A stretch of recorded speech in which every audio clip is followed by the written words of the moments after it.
Season 8 challenged us to confront hard truths. We examined schools that failed to protect our children. We celebrated young people who persevered despite the odds. We discussed racism, accountability, advocacy, mental health, public policy, and the responsibility that we all share in shaping the next generation. And as we close out this season, we want to leave you with one question. If not us, then who?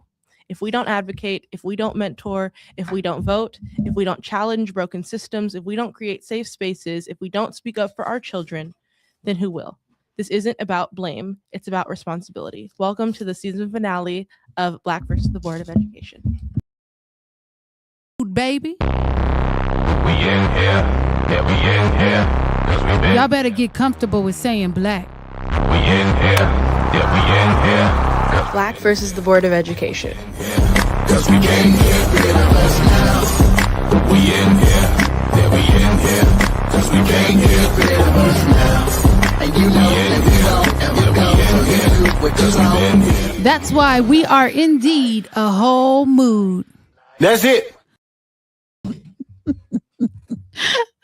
Welcome to another episode of Black versus the Board of Education. My name is Miss Lorena and I am the captain of the ship. And as always, I'm so happy to see you all. Right next to me, we're going to start with him in terms of introductions, and we're going to go around the table, let you know who's in the building. And we are going to get to our season finale. If not us, then who? So I'll go ahead and start with this gentleman right here. Hey. How you doing? Black Youth Leadership Project Advocate, Outreach Coordinator, Time Done Coordinator as well. Hey, who are you? Mr. Fox. That's Mr. Fox, y'all. Right across from him. A hero. A hero. Bye.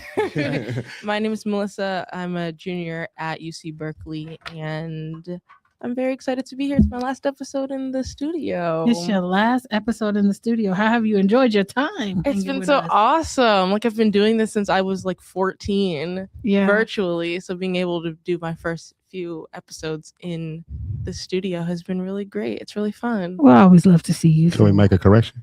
Sure. She said last episode in the studio, last episode this season. Last episode this season in the studio. You're right. I will be back. Thank you. You're right. You're right. I'll be back. And right next to you is my name is Anthony. I'm Special Projects, BYLP, Black Youth. Well, you were Special Projects special intern. Fellow projects fellow. See, I'm gonna get it. I told you I was a little still. One of these days, I'm gonna get my title right. You got one. You just don't even know it yet. You don't know your title yet? I do not. You signed the paper. You did sign the paper. So Anthony has joined Black Youth Leadership Project as our newest marketing assistant. Yay! So hey. Okay. Welcome to the team. We're so excited to have you. But yeah, it's the season finale. And I feel like there's so many things that happened in this last month. And I'm trying to wrap my head around it. So we just came off of our Munster weekend, our celebration weekend, where we stayed pretty busy for 3 straight days doing 3 events for the community free of charge, where we got to love on our community, where we got to support our students going into colleges.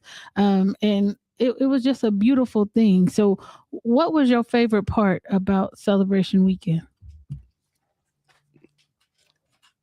I don't have a favorite part, actually. You don't have a favorite part? You don't have a favorite part? Wasn't the horses? I'm still processing everything that we got to do. Me, myself, we got the horses. I had the dances. I had a standoff cowboy out with some children. I had water balloon fights. Some children. We was like out cowboying each other, seeing, we out cowboying. Oh, I know that's right. Y'all was in competition. We was in competition to see who had. We were just, we was being vulnerable with each other as a people, and it was good food. I had good help. And you got hit by like 200 water balloons. Man, and I threw them right back. It was my first time being able to. I was on all the parents' side. Everything y'all been thinking about doing with them parents, I let it loose with the water balloons on the kids. I hurt my toe. We tripped. I fell. I laughed. I ate. I cried. I ate some more. I slept. I mourned. I got to feel teammanship. I got to feel fellowship. I got to feel bro-man and sister-manship.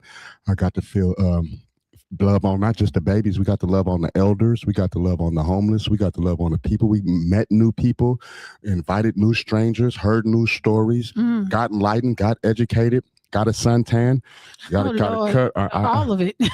there's a lot that went on throughout celebration weekend, and I haven't particularly pitted out my favorite. But if I was just to say something I feel overall as a favorite, I felt community. I love that. Every last one of those days from all participants. We was able to have a successful weekend of not having disturbance while we wanted to celebrate. That's my favorite part, that all our people showed up with love. That's what's up. Melissa? I think my favorite part was because I was also a special projects fellow and helped run the fellowship. I think one of my favorite parts was seeing all of the other fellows feel accomplished. Yeah. And like when they were seeing people come through the doors, and some of those people had been people that they met while they were out handing out flyers. And I like seeing them problem solve and them just feeling accomplished. And at the end of the day, saying that they felt like they did something really good and they were proud of themselves. I think that was my favorite part. I love that too. Mr. Lucero. Hey, see, y'all had me turn the air down, and now I'm in here hot. But okay, I said we could leave it. I'm sorry. I'm hot to the pressure all of a sudden. Heating me up. I see you sweating just a little bit, a little glistening. It's my fault. I'm sorry. My favorite part, man. There was so many good parts.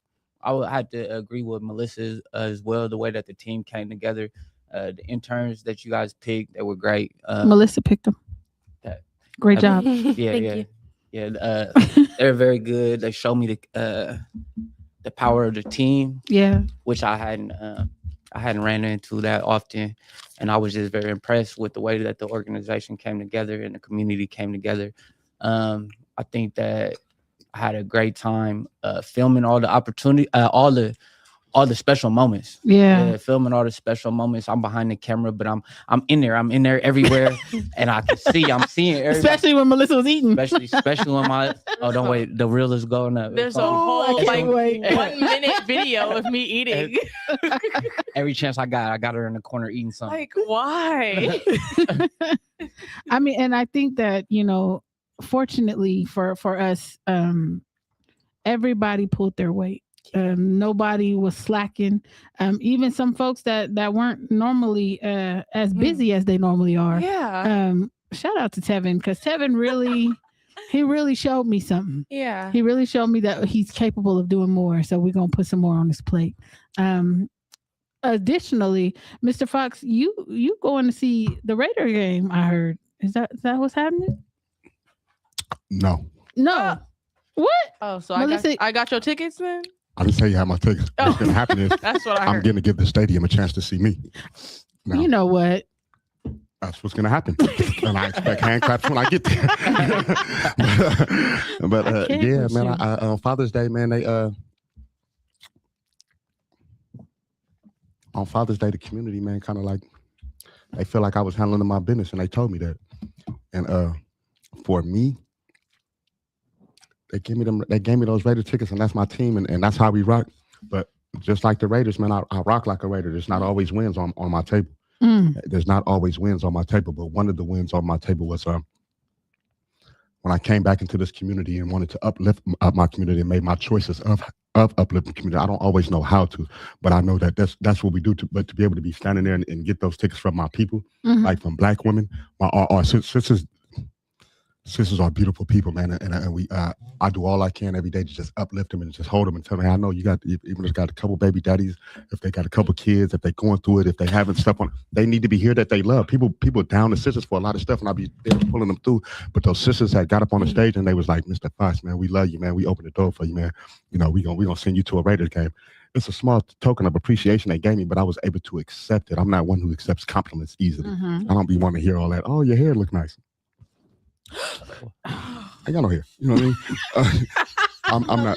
I'm not for the flowers and the nail paint. But one thing that does make me feel good as a person who is an evolution of my manhood, and as it continues to grow, and I get my knowledge from the spiritual upper high, for my sisters to get up there and pass some tickets on to me and say, hey, brother, you did that amongst my people. Is that the Black people clapped for me, and it had nothing to do with nobody being perfect. They just saying, hey, we recognize you doing something. And here, go to the Raider game. Go chill. I liked it. That was an appreciation. The ticket is this big. They gave me a big old ticket with my name on it, and called me around. I was looking around like, what is another dude in here named Fox? Knock it off. No, he really was. We were like, come up on stage. He said, me? Who else? It was Father's Day. I never had a child before, but to know that the community has accepted me as somebody who they can trust with their babies. That, for me, that was impactful. It's a lot going on in our communities, and I don't believe we need one leader in our community. It takes a plethora of leaders in our community. That's right. And to be acknowledged and said, hey, we see you too, along with him and him and him and him, and being acknowledged amongst other people who are doing great things too. That's good. I don't want to be the, hey, just me. I was honored. You was honored. You was honored. You was honored. Our people clapped, and we ate after that. And it made me forget. Shout out to Daddy O's barbecue though. Yeah. What? He put his foot. Well, I don't know if he actually put his foot in it, but he did that. He did that. Yeah. So shout out to them. Today's episode it's our season finale. It's called If Not Us, Then Who? What does that mean to you? Like when you hear that statement, Melissa, what does that statement mean to you? That means a lot to me, even outside of like the podcast. But for me, it means that like if we don't do it, who's going to do it? Yeah, if it's really simple to me. Like if I'm not the one who is going to have the heart to do something, I can't trust that somebody else is going to do it. It's why I do different leadership things on campus. It's why I try to give back to the community as much as possible, because if you don't it's like the bystander effect. If you see something happening, and if a group of people see something happening and everybody assumes that someone else is going to do it, everybody is assuming that someone else is going to do it. That means nobody takes initiative and takes action. So to me, that means being the person to do something with the right intention. Because if you don't, then you can't trust that anybody else will. Yeah, and I'm not waiting for Superman at all. What does it mean to you? If not us, then who? When I hear that, I don't identify the who. If it ain't me, it's you. If it ain't you, it's him. Within that, to me, because of the battlefields I've been on and the things that we battled, I'm somebody who believes in the statement that everybody ain't gonna make it. No, they not. And all kinfolk ain't skinfolk. So if it ain't me, I'm gonna continue to build the community to make sure somebody that ain't my skinfolk ain't in there. I'm gonna continue to reach my hand out to another helping man to make sure if it ain't me, Melissa, you get up in there, you can. That's how that people make invest in the wrong people, because they go outside of their own tribes and go somewhere. If it ain't me, then who? Oh, we've been working with them. Nah, let's keep pushing and keeping it strong and keep it us. It ain't gonna be no damn, because we ain't gonna drop the ball. Anthony, if not us, then who? What does that mean to you personally? If not us, then who? What does that mean to me? I would say that stop depending on other people to do what you could do yourself. So like specifically when I think about schools, I'm always telling people what schools should be teaching and what they're not teaching, what's helping the kids and what's not helping the kids. Things like laws, credit, just different things that I feel like the kids should be teaching schools. I mean, schools should be teaching kids so they have life skills growing up. And I think that the way that I think about this is, if make it happen at your kitchen table, make it happen at home. Teach the kids what you feel like they lacking or missing, and do it yourself. Just do it yourself. Don't depend on nobody else to do it for you. Yeah, I agree. When I look at that, if not us, then who? What that says to me is I'm supposed to be doing something, and I know that I'm capable of doing it. So why aren't I doing it? Yeah, exactly. Like if I'm sitting and I can ask the question, then I can certainly put some action behind it and get busy. A lot of times folks are waiting for somebody else to fix it. And they're not willing to put any skin in the game or even join forces to collectively work with you to fix it. So if not us, then who? It's going to be us. Right. We are who we've been waiting for the whole time. Say that again. I love what you just said. We are who we've been waiting for. Yeah. I felt that when you said that. And a lot of times there's this conversation that tends to happen when something happens in the community and folks respond. I hate hearing we are not our ancestors. And I hate hearing that, because our ancestors were portrayed as people who did not fight. Yeah. But if they were people who did not fight, then we would not see things like the Civil Rights Act. If they were people who did not fight, we wouldn't see things like, was it Bloody Sunday when they crossed the Edmund Pettus Bridge? We wouldn't see things like the folks who come in and they get busy and they are lynched because they responded. And I'm thinking specifically of Nat Turner, who they then skinned and used his skin for shoes, right? So I am exactly who my ancestors are. Yeah. I have that same fighting spirit, and we cannot not have it because that is how we were born and what we were born into. We have faced so many adversities that without folks even understanding where we've come from, they always have something to say about how we're handling it. And so we are exactly who we are because of what we've been through and the things running, the blood running through our veins. Yeah. So looking back at season 8, Melissa, what conversation changed your perspective most? Season 8 was a long season. Very I'm trying long. to Very remember long. all of the episodes. I think being able to, like, throughout the seasons we've had people who are running for different offices come on the podcast, but I think this was the season where we had the most people and where we had to dedicate our own series to having people come on the podcast to talk about who they were and why they were running for what seat and what office and why it was important to them and why you should vote for them. And I think two of the most important or impactful conversations were Mai Vang and Dr. Flo, and I really liked the way that they talked about their how they were running, why they were running, and then specifically the how they were running and how they weren't taking corporate money for their campaigns. They were doing it by themselves. And I think that's something that in my head I didn't even know was an option, because you hear all of these people who are funding commercials and campaigns with all of this money that also from these corporations that doesn't even support what they're doing. All of the times, like at the core, if you look at all of their values, they're not always the same. Right. So I think it's really important and impactful that they chose to run their campaigns the way that they did. I love it. Mr. Chastain has entered the chat. I have. Hey. Looking back at season 8, what conversation changed your perspective the most? I think I'm gonna go with what Melissa was talking about, because I learned a lot about the political aspect of it, where I didn't know that those pieces were even involved in anything that was moving. I had no idea that they even existed. Explain. So like the difference in sitting down where she was talking about the donations, but the different conversations and things that she had to have in order to get to where she's trying to get. So the fight with people, not agreeing, the difficult staying in places and having those conversations, just having that you would have to have that kind of heart to be able to step in and go for what it is that you know and what you believe. That was I liked a lot of that, just learning that process of what they had to go through, both of those two ladies. Got it. Mr. Fox, what issue did we discuss that still keeps you up at night? What issue that we discussed that keeps me up at night the most would be there's plenty of them, but the one that continues to ring to mind is baby. The way that shoe was thrown, and because she was the youngest. I was sitting in here, and I got a strong work ethic that I already came to work with, but in this field, you gave me a different work ethic to show me different times of how it is to be in this office. So I'm sitting in this office many times with you when the news came through that front door, and they came through that door to record people we had in these offices, and there's been nooses. There's been mamas crying in here because people have given nooses to their babies.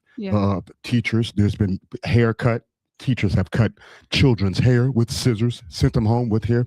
There's been children that we've dealt with that's been smacked on. There's been children that have been jumped. There was children that, we've had some sexual cases where we had to defend children who were not sexual.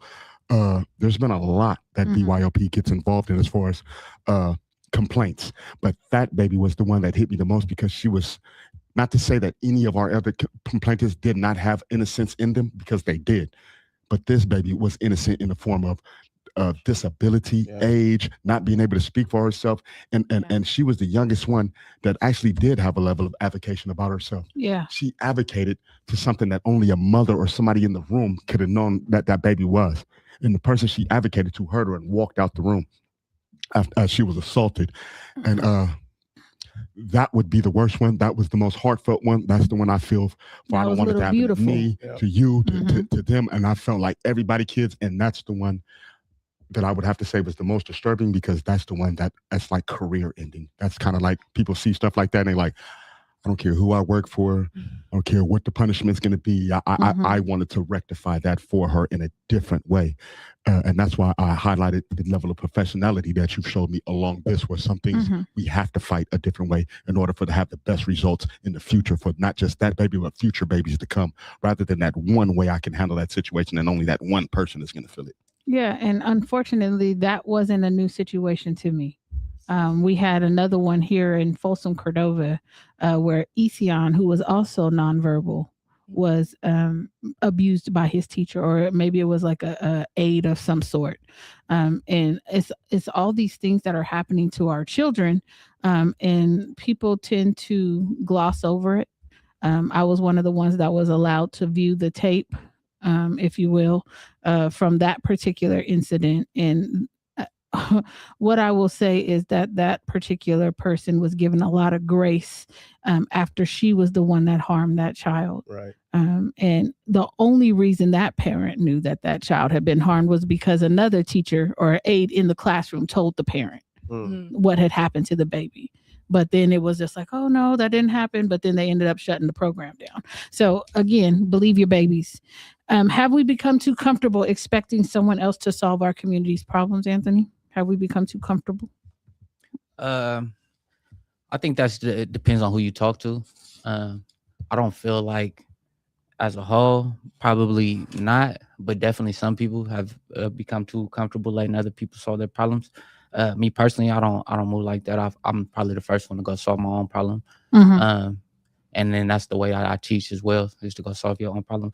But it is a lot of people that will just let the system play out the way that it's going to play out, and it's never going to solve their problem for sure. Yeah. Mr. Chastain, have we outsourced responsibilities that used to belong to our families, neighbors, and communities? I think so. In what way? So growing up, my neighbors had a lot of control over me and what I was doing. Explain that for the people in the back. So if I was with friends of mine and we were out tipping over garbage cans or whatever, right? Just some little childhood stuff, throwing rocks or whatever. If I was caught in my neighborhood doing that by another neighbor, Miss Johnson or Miss Davis, whomever, they had the ability to discipline me. Now, a kid will cry foul if you yell at them or raise your voice. So while they wilding out. out. So when we're sending our kids to these schools, I think there is a shift of responsibility from the parent to the school, to where we're hoping that our kids come home better than what they're leaving, if that makes sense. I mean, I understand. I'm on the train that you on. I understand what you're saying, but then that does mean that we're outsourcing. So what do you think, Melissa? Are we outsourcing? I understand. There's so many layers to this, because when you're going into schools, I think the difference is that people have to operate with good intentions. So to be able to discipline someone else's kids, there has to be a level of trust. Yeah. There has to be a level of respect. And what do we say? No correction without connection. Without connection. And so you had a certain level of respect for those neighbors, and they had a certain level of respect for you and for your family. And that is okay. But I think we have lost the idea of village and community, because people want to do things for themselves, which to a certain extent is okay. But you still have to be able to have that community and that connection to have the ability to correct and discipline other people's children the same way you would want for them to have the best intention to discipline and correct your children. So then when you go into schools, you can't assume that the teachers are going to have the best intention for your kids, because it's very clear that they don't. Like I can count on one hand the number of teachers that I know that actually have the best intention for children that I would be okay with, or that I know my mother would be okay with correcting me outside of it just being academics. Mm-hmm. And that's 2 people. Are schools expecting families to trust systems they haven't experienced as trustworthy, Mr. Fox? Yes. Mm-hmm. That's all you got? That's the question. The schools expect parents to trust them to a point that is, I'm gonna use a word I heard yesterday. It's disgusting. When I was working in the school systems, when I say was working, I got kicked out because they wouldn't source with a person who wanted to have a heart with the children. They outsourced me because they outsourced me and said, you can't be here, a person who cares, and let the other people who care. However, while I was on such school sites, there would be things called, in the beginning of the year, the school starts, it's this thing where all the parents come, they supposed to meet the teacher. Orientation. Or back to So school. this is what I'm going to break down for you is the reason why I say this. I've been to several of these orientations and these open house meetings and stuff like that. What makes me know that these schools expect you to trust them, and What happened with the camera? Oh, Jesus. I told you it was hot in here. Still on? Yeah, we're still live. They can still hear you. Go ahead. Well, I'm gonna paint this picture for y'all that is still live. If you following me, in the beginning, it's called the who? Orientation. Yeah. Now, what happened is we go to these schools and we there to mentor the children, meet their teachers too, and guide them along, and the parents and us as the mentors. I'm just seeing what teacher I can talk to figure out how to get my boys' homework assignment along, and what class and how I get them in sports and stuff. What makes me believe that these teachers expect these people to trust them so much is because the teachers don't even show up for the parent-teacher conferences. They didn't show up for the orientations or any of that stuff for the pamphlet. They didn't care whether or not the parent meet them or not like that. So like if you wasn't even there to greet me, you already know that I'm just gonna drop my child off here and come. Right. And then for me, I'm starting to notice outsource. When parents are overwhelmed and they just hear, hey, you know what? You got kids? Yeah, it's hot outside. It's a pool over there. You can send them to the pool over there. It's hella kids. You can just take them over there. They just send them. To me, that's outsourcing versus nobody actually goes and see. Is there a lifeguard at that pool? Right. Is anybody over there? Did we check and make sure the offenders wasn't out? Is anybody smoking next to that pool? We sending our kids off into these buildings in these schools without even checking them. Baby daddies is bringing girls home in front of their children's, and she's not worthy of being in front of such shit. And some mothers are bringing boyfriends around, and we hearing these things. Some of the things we mentoring about, bringing home dudes that don't care about their children, or bringing home girls that don't care about them. And you expecting them to babysit. Right. You expecting because my neighbor has 4 boys next door. That hey, I got a boy, they got 4. I'm just gonna send my boy over there. And then he come back with his arm boy. These boys could be a little bit too rough. You know what I mean? When you send your children somewhere, I think it's the responsibility of the parent to investigate where I'm sending my child off into, versus waiting until my child come back and saying, you got a problem, or what did you do? Or what? Sometimes we as a community can do better at investigating the places that we're sending our children into, and we can do better at when we hear bad things about this place, say no. Yeah. No, ain't no way my child going up in there. Yeah. Because the truth is, we don't live in a world that cares about children, especially not Black children. So you can't just send your kids anywhere. True. Unfortunately, there's not a lot of places that are safe for them that you can send them. And let's be honest, I wouldn't be sending my kids into most of these schools. Let's be honest. I'm gonna tell you about that too. You know how many kids that I've met just this year alone? They seem like they the new Ruby Bridges. The way their parents just send them to school, they just be like, "That school got how many of what? And what's the jet? I'm gonna send my kid over there." Are you saying we need the National Guard to walk our children to school? They just send one Black baby into it, and I don't understand the ideology of, if I send my baby to an all-white school, he's going to be smarter, or he's going to be better, or he's going to be culturally relevant. Well, I think the gist is those schools normally are assumed to have more resources and more opportunity for children. That's why they're sending their children there. But that not understanding the kids. racial harm that can occur if those schools are left unchecked and they don't check their student bodies. It's with good intentions, because you want your kids to succeed, and you want them to have access to all of the resources, because they are going to be in the world outside of school competing against people who have more resources than them. So you want to try to put them on a level playing field, but then you have the people who are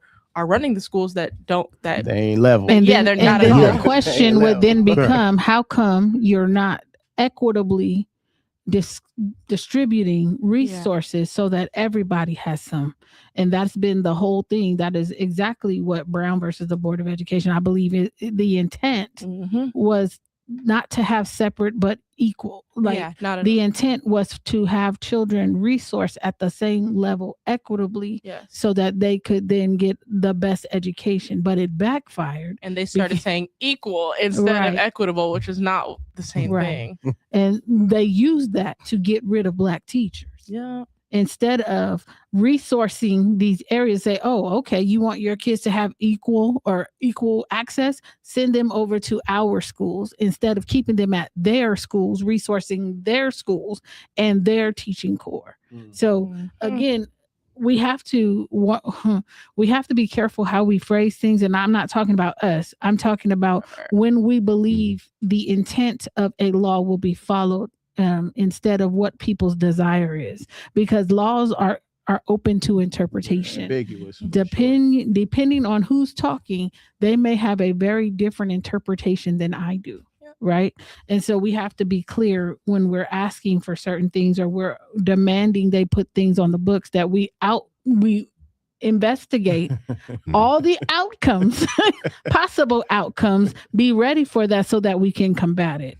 That's all I'm saying. But when schools make mistakes, what should accountability look like? Because we've talked about a lot of schools, we've talked about a lot of situations, and for whatever reason, accountability seems to be lost on the most privileged. Mm-hmm. And they throw the book at the less privileged.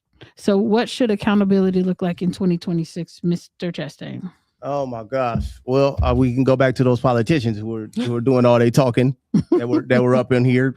They want to be put in the spot, and the business accountable. We need to hold you accountable for what's going on in these schools. We also need to be able to hold these teachers accountable. But what does that look like specifically? So I think accountability is giving them.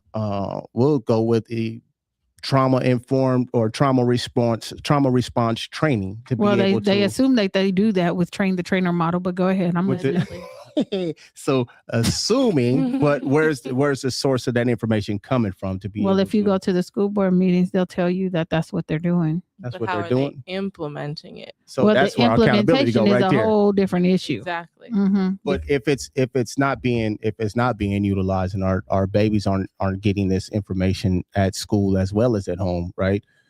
Then I think the accountability is where the school board is at, where we're talking about, because what is the actual vetting process of what you're researching and what you're delivering? I think if that's not held accountable, then that's where accountability needs to go. It depends on what we're expecting them to be held accountable to, right? So they have something called the LCAP, which is a local control accountability plan, which they tell you in that plan what they are supposed to be doing. But the thing is, in my opinion, those metrics are very low.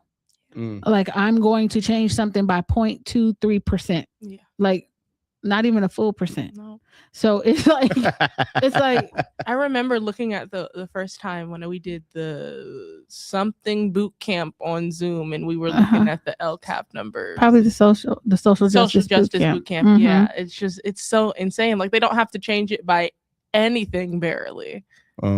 Just has and then there's another one, LCFF, local control formula funding or funding formula, and this is how they're supposed to disperse the resources that they get, where the need is, who's supposed to, where these programs are going to go. All of that is in these documents. However, the documents are very antiquated, in my opinion, and there's no real accountability to make sure they're hitting all the metrics, because they continue to fund them. And I would propose, if they are not meeting any real significant strides, then I don't think that they should be funded. But that's just me. because I don't know why we still giving participation trophies for people not to do what it is that they're hired to do. At no other job could you fail so poorly and be resourced year after year. And we have to be honest, and we have to be able to have that conversation. Some people, instead of listening to what I'm saying, will get offended, as if I'm saying everybody in that system is lacking. And you could take that how you take that. But the point is, we have not required people to really present a plan that works for all students, especially when it comes to Black students, which are at the lowest statistical category in every category except discipline. If they were really worried or really invested in changing the tide so that all children have a fighting chance and all children have a chance to, go further in their educational journey, we would put our money where our mouth is and where our statistics say that it's needed the most. Instead of gaslighting and say, oh, nothing to see here. Next, let's give some participation trophies over here too, because, we got teacher of the year, but y'all got the largest discipline disparity in the state. Like what in the hell is going on? And so accountability to me looks like some real actual change. Looks like investing in places where it is needed the most, and stop trying to play this people of color game where you put everybody into one pot and say, okay, well, people of color are doing this. Right. No, I'm not talking about people of color. And if I am, I'm asking what color. And then let's disaggregate some of that data so that we know where the resources are needed the most. That's what I'm thinking. But y'all tell me, what role should community organizations play when families feel unheard? Because this is the lane BYLP lives in. So what do y'all think? I think the lane that we in, we already in. But most of the times that we show up, you're talking about holding people accountable. We had conversations in here about mandatory reporting before. And for me, I don't see the system gonna have ever any change in it. It's like a lot of people have said, and I'm gonna say it again, that system working the way it's supposed to. Absolutely. These teachers will come in here and tell our kids all day, tell us what's going on. And but if you tell the wrong thing, they'll call you a snitch. The kids ain't supposed to be telling us what's going on. You are supposed to be mandatory reporting. Every day, you're supposed to be mandatory reporting and saying what's going on, what's not working, but they don't. By sheer nature of them holding the secrets they hold, it shows the dysfunction that they're a part of. The kids coming to learn, and you helping the dysfunctional environment stay the same because you won't tell on the one who is abusing the kids. You won't tell on the teacher that ain't teaching. You ain't telling on the teacher that got malicious ways towards children. And then you yourself, when you mess up, you're unwilling to correct. And then you go up and you get this Teacher of the Year trophy. How do you have a Teacher of the Year trophy if this school here has no awards? There's no fruit of any. This whole school Where right the here fruit at? ain't got no fruit, but you got a Teacher of the Year award. And who decides that? Do the children? No, the people who decided is the ones who they they did not mandatory report on. Thanks for not telling on me, bro. I'm gonna make sure you get that soda at the end of the day.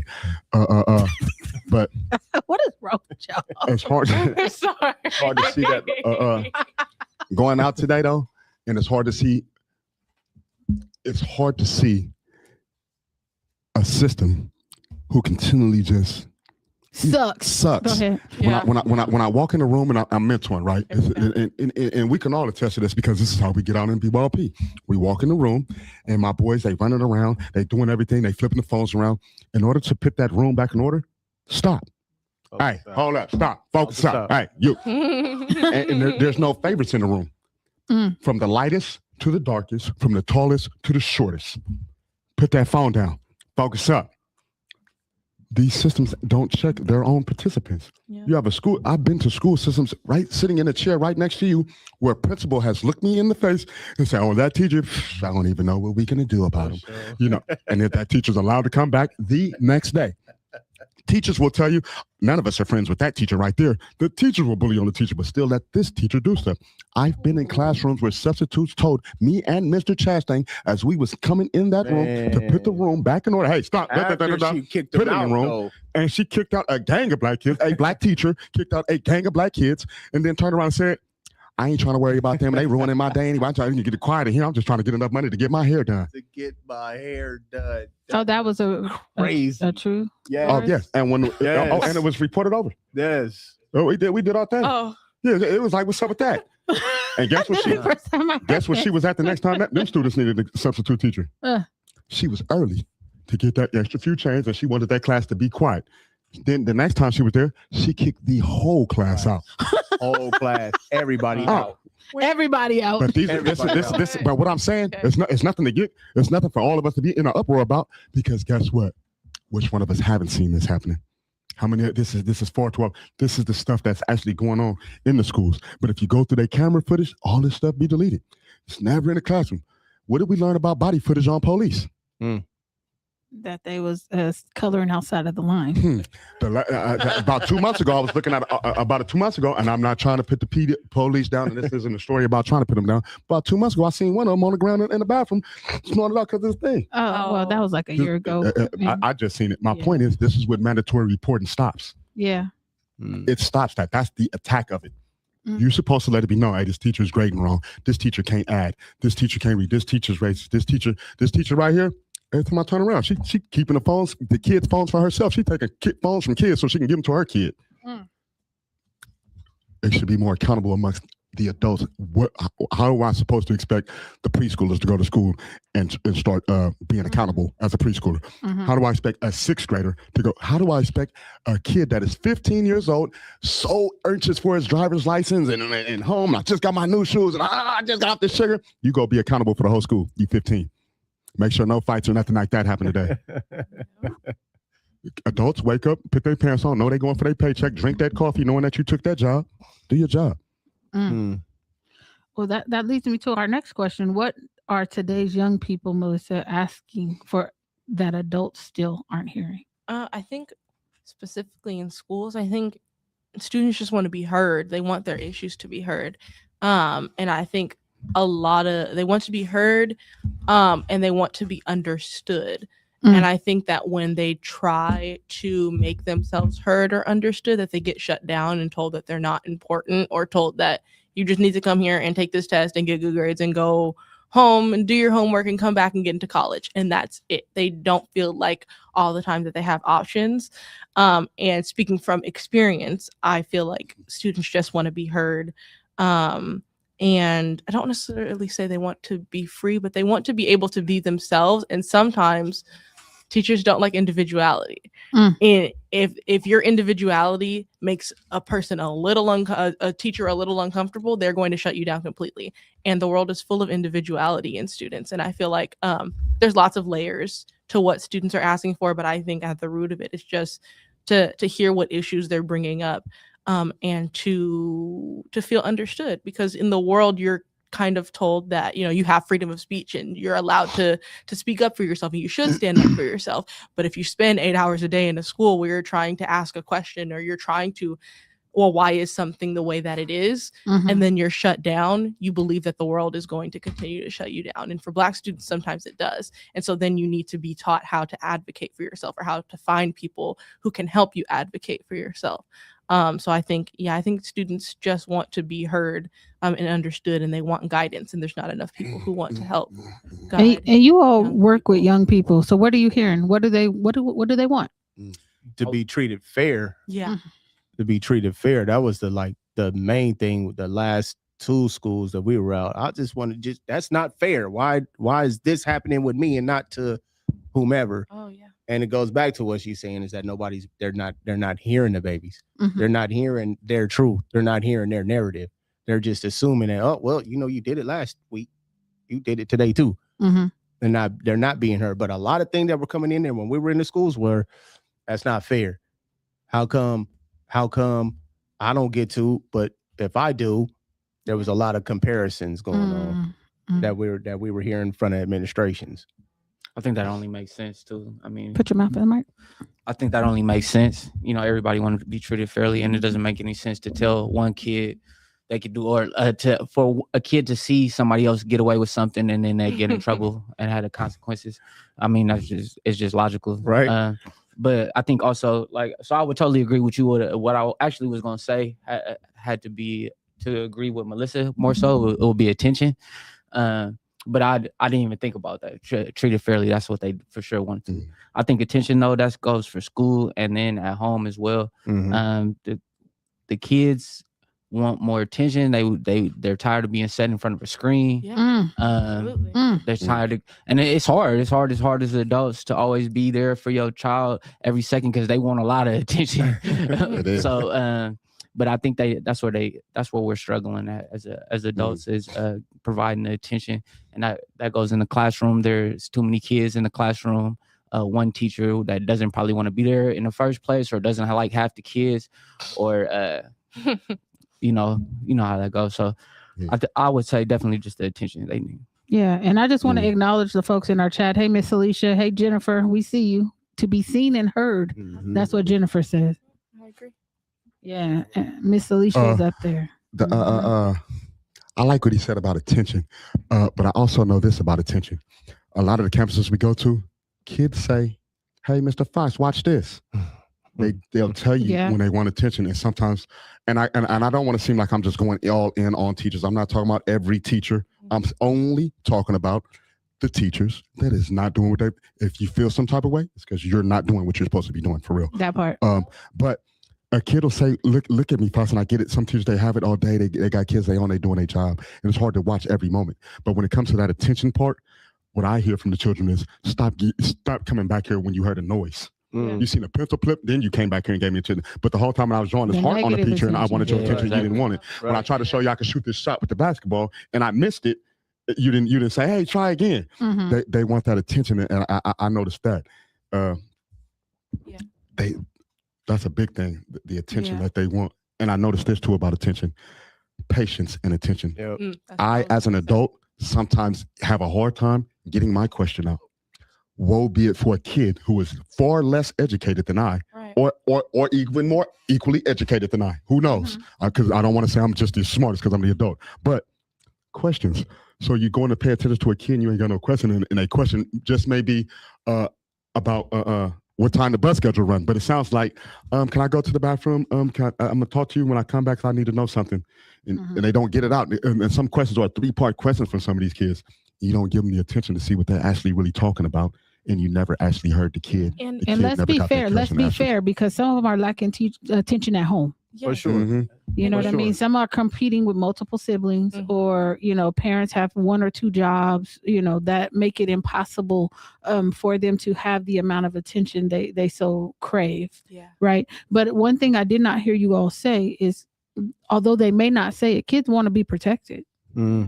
Not only do they want to be seen, heard, believed, paid attention to, they want to be protected. They want to be protected in their autonomy to be human beings. Right. First and foremost, they want to be, I want them to be viewed as children, because they are chronologically children. And I want them to stop being adultified, which I believe they would want that too. Meet them where they are. They don't know everything. I hate when adults assume kids have the same reasoning ability as they have, and nobody has taught them, right? So when we go into schools and we're sitting with kids that we have to advocate for, and say, for instance, they're facing sexual harassment. Who taught you what sexual harassment is? Do you know what that means? And they say no. Well, okay, then I'm asking the school, who was supposed to teach them? And they give me, we did an assembly. Okay, did you check for understanding? Because you're dealing with children. They're not adults. They don't have the reasoning capabilities that we have. Although some of them think they're grown, they do not have all the tools that we have as adults to deduce and take out things that shouldn't be there, and to add things, and to kind of do a comprehensive picture of every aspect of it. You know what I mean? We have to allow them to develop the skills to be able to do what it is we're expecting them to do. I like that you said that, because it triggered something in my brain. I saw that, and I was trying not to pay attention to you because I was trying to get my thoughts out. I wanted you to get it out. But I often hear parents say, oh, he just like me. Oh, she just like me. And it look cute to them when their kids is doing what they doing at home. Oh, you see how you said what? Yeah, that's my little wookie, but he ain't gonna respond like that. you didn't train this baby that way.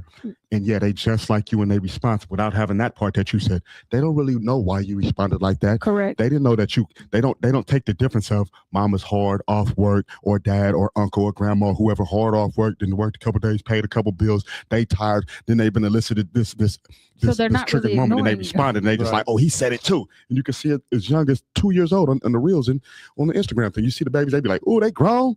They getting that from their parent. You send them into a school district Because they're to somebody sponges. who's not so who doesn't think that's so cute, because I'm just At here all. to teach, and this is me being on the teacher side with that. Mhm. I'm really here to teach, and I'm doing my job.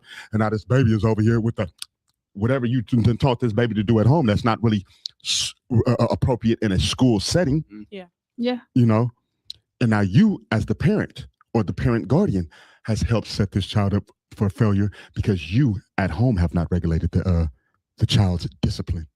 Yeah. I agree. Yeah. And you won't regulate the discipline, and when they're disciplined on that other end at the school, then you come and you're upset. And you know, because we respond, we're emotional people, right? We come in and we respond, and the schools slap us with what they call restraining orders or stay away orders. So That parent, you're that parent. Mm-hmm. That conversation that we had before, that being that parent. that parent. Mhm. Well, you know, because I've been to the school as a parent before, and you know, they had took my stepdaughter's cell phone, and you know, I'm always going to read the policy. What does the policy say about you removing the cell phone because it was before school hours? What time does school start? Before school hours? She was walking to Dang. school and they took her phone. Walking to school. She calls me from because she's outside the gate. Once you hit the gate, they say you're supposed to put your phone away, but school hadn't started yet. Right. So they got her phone outside of the gate of the school. So Oh. she called me from the school's phone, and I came up. And I'm like, I need you to tell me what the policy says about cell phones. Well, during school hours, such and such and such and such. What time does school start? And it's crickets. Oh, I can't find the policy. Well, I'll wait. Yeah, you can find it. I have time. And so they call somebody, they send it over. She prints it out. I said, go on and highlight it. What does it say? Oh, during school hours. And what time does school start? 8:15. Why am I up here at 7:45? Give her phone back. And if I have to come back up here, I'm talking to whoever your boss is. You know what I mean? Like, again, my daughter didn't know to ask that question Right, because she is a child. Right. All she knows is that her property was taken, Right. and I'm going to be mad because she got her phone taken. Right. Right. Yeah. The adults know what they're doing, and they know who to do it to. Exactly. Go ahead. What was My your question? question for you is, as a parent and an advocate, you sit in far more IEP hearings and 504 hearings than anybody in this room. And then as you were speaking as a parent, right? In the IEP hearings I've sat in the 504s and the behavioral hearing, I've heard people be wrong on both sides of the table. I've heard, like, you know, you're right. Sometimes the child was wrong, and we were not to discuss whether or not the child is wrong or not. We're discussing Well, how we can assume that advantageous sometimes the child is wrong because Right. they don't Okay. understand all the policies. But go ahead. but we're sometimes we're discussing how harsh your punishment is for this wrong. And sometimes we discover, like you just said, your policy isn't inactive, it's wrong, it's this, that, and the other. Or it wasn't followed. Or it wasn't But followed. go ahead. How many That was times have you, as a parent Mhm. or an advocate, Mhm. heard the other side of the table make amends by apologizing to child or to parent? I I've haven't never heard- personally heard it, I've but never have you? heard an apology come across to a child when they were harmed. Or if there was an apology, it wasn't an apology. What it was is, I didn't mean it that way. Right. So you're not going to apologize? They never will. They'd have that Because sometimes that opens them up. They fear lawsuits first and foremost. If they admit wrongdoing, they open themselves up for lawsuits. Yeah. So that's why you will not hear them apologize. You will not hear them take accountability because that opens them up for lawsuits.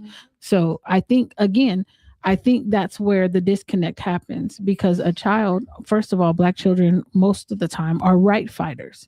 They know when something wasn't right. yes. To repair that, you would have to apologize. Because they're not going to get the apology, we have to manage the expectation. It's not fair. It's not fair. It's not fair. However, when you are dealing in a system with adults who don't care about fairness, they care about covering their behinds, This is what it is. So you have a few choices. I never got an apology for my situation from one of my daughters. Yeah. And the quicker we stop waiting for apologies, the more we can get on with our lives. Because there's ways in which to combat that the next go round. But the apology really isn't for the parent. It's for the child who was harmed. Right.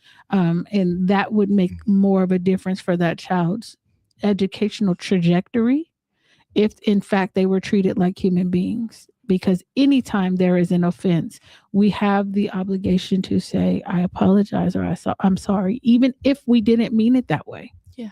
We don't know. Intent is not does not absolve somebody from the offense or someone else taking it offensively. Can you give me an estimate of how many of these hearings you believe you may have sat in on? It's an estimate.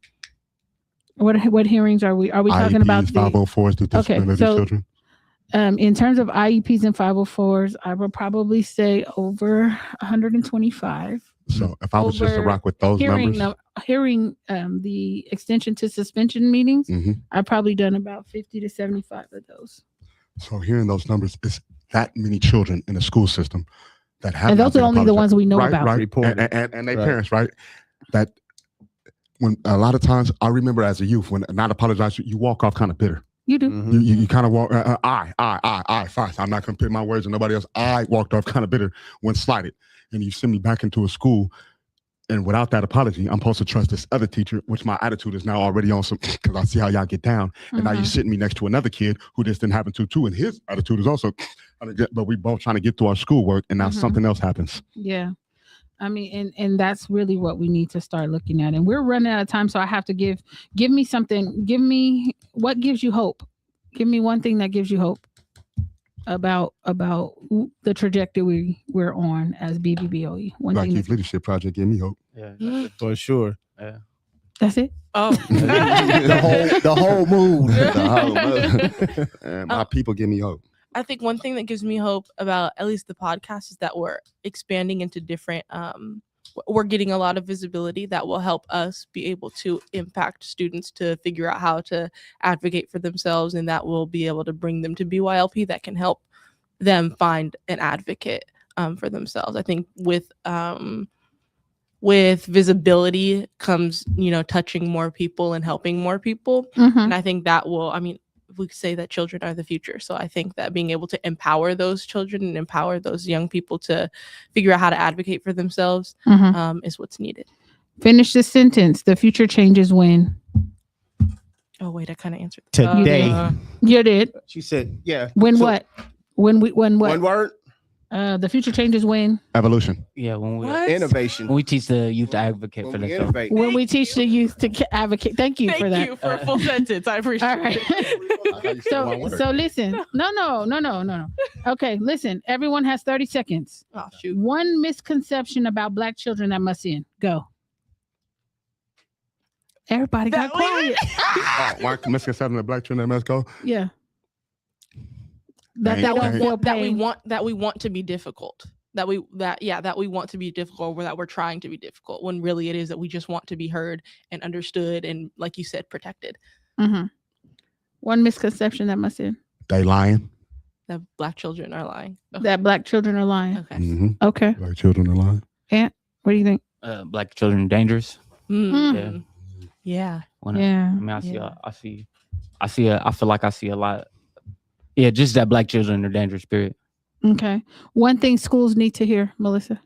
One thing schools need to hear: Mm-hmm. if you don't like children, why are you working in a school? Mr. Fox. One thing children need to hear. Schools. Schools need to hear. Mm-hmm. No. Oh, Okay. I like it. No. Mm-hmm. Auntie. Ooh, one thing schools need to hear. Man. I think they need to hear what the kids actually have to say. Okay. The ones that's being slighted. The voices of the children. The voices of the children. Yeah, there Okay. you go. One thing parents need to hear.